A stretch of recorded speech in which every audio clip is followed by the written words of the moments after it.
United Keshpur আমরা লোকসভা ভোটের আগে শাসক দলের যুব সভাপতি তালিকা ঘোষণা করলো। একের পর এক নতুন মুখকে সামনে এসেছে। অঞ্চলের যুব সভাপতিদের তালিকা ঘোষণা করছে কেশপুরের যুব সভাপতি, ব্লক সভাপতি কেশপুরের যুব, তিনি কিন্তু প্রত্যেকটা অঞ্চলের যুব সভাপতিদের তালিকা ঘোষণা করছে। 15টা অঞ্চলের যুব সভাপতিদের তালিকা এই মুহূর্তে প্রেস কনফারেন্স ঘোষণা করছে। কিন্তু একাধিক নতুন মুখকে সামনে নিয়ে এসেছে এবং লোকসভা ভোট বলে পুরাতন মুখকেও সামনে রেখে দিয়েছে।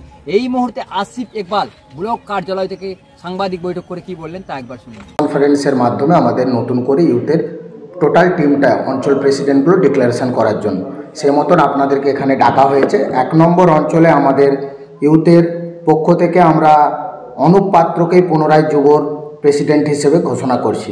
2 নম্বর অঞ্চলে শফিউর রহমানকেই আমরা পুনরায় যুবর প্রেসিডেন্ট হিসেবে ঘোষণা করছি। 3 নম্বরে পুনরায় আমরা মিঠুন পাজাকেই নির্বাচিত করলাম। 4 নম্বর অঞ্চলে সঞ্জয় চৌধুরীকেই পুনরায় নির্বাচিত করলাম। 5 নম্বর অঞ্চলে শামীম হাসানকেই আমরা পুনরায় যুব তৃণমূল কংগ্রেসের সভাপতি হিসেবে নির্বাচন করলাম। 6 নম্বর অঞ্চল তৃণমূল যুব কংগ্রেসের পক্ষ থেকে আমরা ভিক্টরকেই পুনরায় নির্বাচিত করলাম। 8 নম্বর অঞ্চলের খুররাম আলীকেই আমরা পুনরায় নির্বাচিত করলাম। 9 নম্বর অঞ্চলের মজফ্ফরকেই পুনরায় আমরা নির্বাচিত করলাম। 10 নম্বর অঞ্চলে যুব তৃণমূল কংগ্রেসের সভাপতি হিসেবে রাজেশকেই আমরা পুনরায় নির্বাচিত করলাম। 11 নম্বর অঞ্চল কলাগ্রাম জিপির শেখ আলফাজকেই আমরা পুনরায় নির্বাচিত করলাম। 12 নম্বর অঞ্চল যুব তৃণমূল কংগ্রেসের সভাপতি হিসেবে শেখ ইসমাইল আলীকেই আমরা পুনরায় সভাপতি হিসেবে নির্বাচিত করলাম। 13 নম্বর অঞ্চল তৃণমূল যুব কংগ্রেসের সভাপতি হিসেবে হাবিবুলকেই আমরা পুনরায় নির্বাচিত করলাম।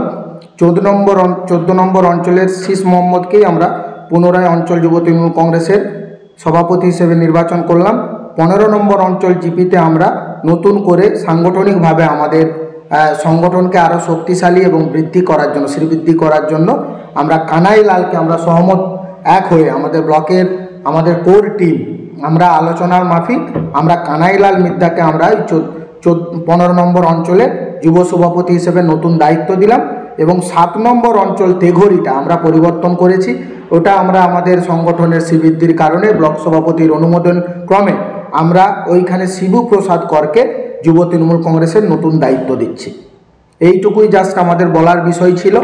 আর আমাদের ব্লক সভাপতি আছেন, ব্লক সভাপতি যে তালিকা আপনি অঞ্চলের ঘোষণা করলেন, মানে পুনরায় কয়জন নতুন মুখ উঠে এসেছে? 2 জন মাত্র নতুন, আমাদের কোনো পরিবর্তন নেই। 13 জন আমাদের যা ছিল তাই। শুধুমাত্র 7 এবং 15 নম্বর অঞ্চলে সাংগঠনিক আমাদের শক্তি এবং সাংগঠনিকভাবে আমাদের দলকে আরও শক্তিশালী করার জন্যে আমরা দলের তরফে আমরা সিদ্ধান্ত নিয়েছিলাম অঞ্চলের এবং ব্লকের আমরা একদম শীর্ষস্থানীয় নেতৃত্বরা আমরা বসে আমরা ঠিক করেছি যে পরিবর্তনের দরকার আছে। সে মতন আমরা আমাদের জেলা তৃণমূল কংগ্রেস যুব কংগ্রেসের প্রেসিডেন্টকে নাম ফরওয়ার্ড করেছিলাম, উনি অ্যাপ্রুভাল দিয়ে দিয়েছেন এবং ঘোষণা করার নির্দেশ দিয়েছেন। সে মতন আমরা পরিবর্তন করে ঘোষণা করব। লোকসভা ভোটের আগে এই যুবরা ঝাঁপিয়ে পড়বে একদম, আমাদেরকে একদম কড়া ইনস্ট্রাকশন দেওয়া হয়েছে যে এই ইউথ তৃণমূল কংগ্রেসের কেন হঠাৎ করে আমরা প্রেসিডেন্ট ডিক্লেয়ার করলাম।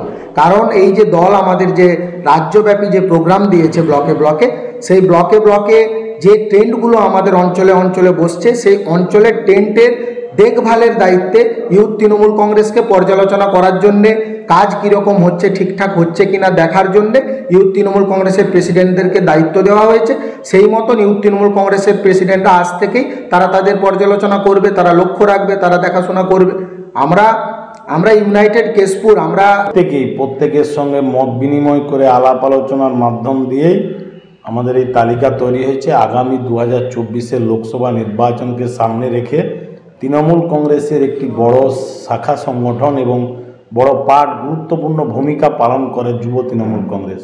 সেই যুব তৃণমূল কংগ্রেসের সভাপতিদের নাম প্রকাশের মাধ্যম দিয়ে আমরা গোটা কেশপুরের যুব সম্প্রদায়কে এই বার্তা দিলাম যে আসন্ন লোকসভা নির্বাচনে সমস্ত বিভেদগামী বিচ্ছিন্নতাবাদী সাম্প্রদায়িক শক্তির বিরুদ্ধে তৃণমূল কংগ্রেসের প্রিয় নেত্রী মমতা বন্দ্যোপাধ্যায়ের ছবি আর ঘাসের উপর জোড়া ফুল চিহ্ন আর আমাদের প্রধান সেনাপতি অভিষেক বন্দ্যোপাধ্যায়ের নেতৃত্বে রণাঙ্গনে